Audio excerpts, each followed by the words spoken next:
В Коми увеличилось количество вакансий для граждан с инвалидностью. Благодаря изменениям в федеральном законе в регионе теперь в 3 раза больше компаний, обязанных предоставлять рабочие места людям с ограниченными возможностями.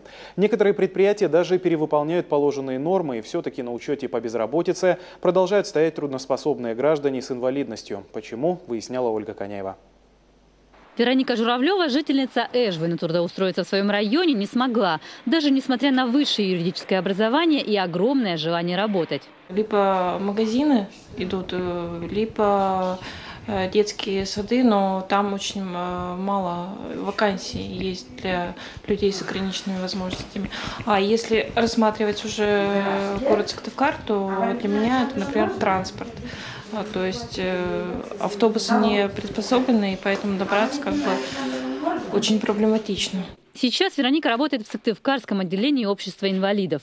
По совместной со службой занятости программе здесь трудоустроились 17 человек. Правда, временно. Программу продлили только до мая. А потом снова сидеть дома в ожидании предложений. Вакансии в службе занятости, конечно, есть. Были даже примеры трудоустройства людей с инвалидностью на дому. Например, профессия вязальщик. То есть человек на вязальной машине дома в одном из районов делает ту продукцию, которая в дальнейшем реализовывается через индивидуального предпринимателя. Есть вакансии с гибким графиком работы и с неполной, а лучше сказать даже частичной занятостью. То есть такие, в которых человек работает не 36, не даже 24, а допустим 12 или 18 часов в неделю. Как это рекомендует индивидуальная программа реабилитации. Проблема в другом. У каждого человека с группой свои особенности. В программе реабилитации четко указаны ограничения, по которым их не могут взять на работу. Максим Михеев, например, не должен трудиться на высоте, ему нельзя напрягать глаза. Сейчас он проходит стажировку в газораспределительной компании. Считает, очень повезло. До этого несколько лет не мог устроиться официально.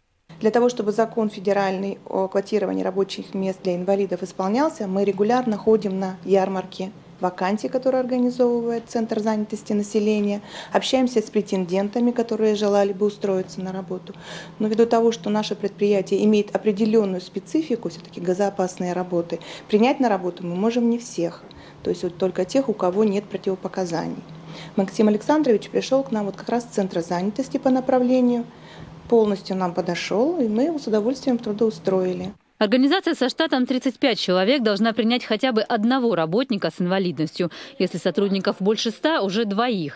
Это изменение в федеральном законодательстве увеличило количество квот в республике до 2500.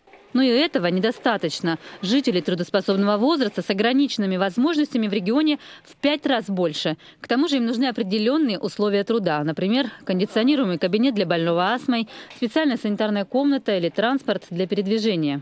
Работодатель, видя человека с инвалидностью, особенно если это физическая наглядная инвалидность такая, не физическая, а наглядная инвалидность, естественно, что он сразу в голове начинает понимать, ага, человек непростой, нужно опять ему дополнительный отпуск, он будет ездить в санаторий, он будет постоянно болеть, ему нужны особые условия труда, кто будет работать, когда его не будет. И возникает некий такой внутренний протест работодателя, который думает, нет, ну а зачем мне вот это в принципе головная боль.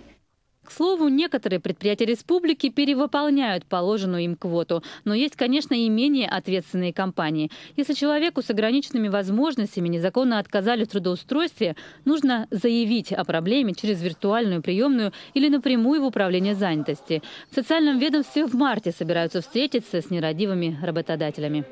Ольга Коняева, Павел Фетисов, Владимир Шишкунас, телеканал Юрган.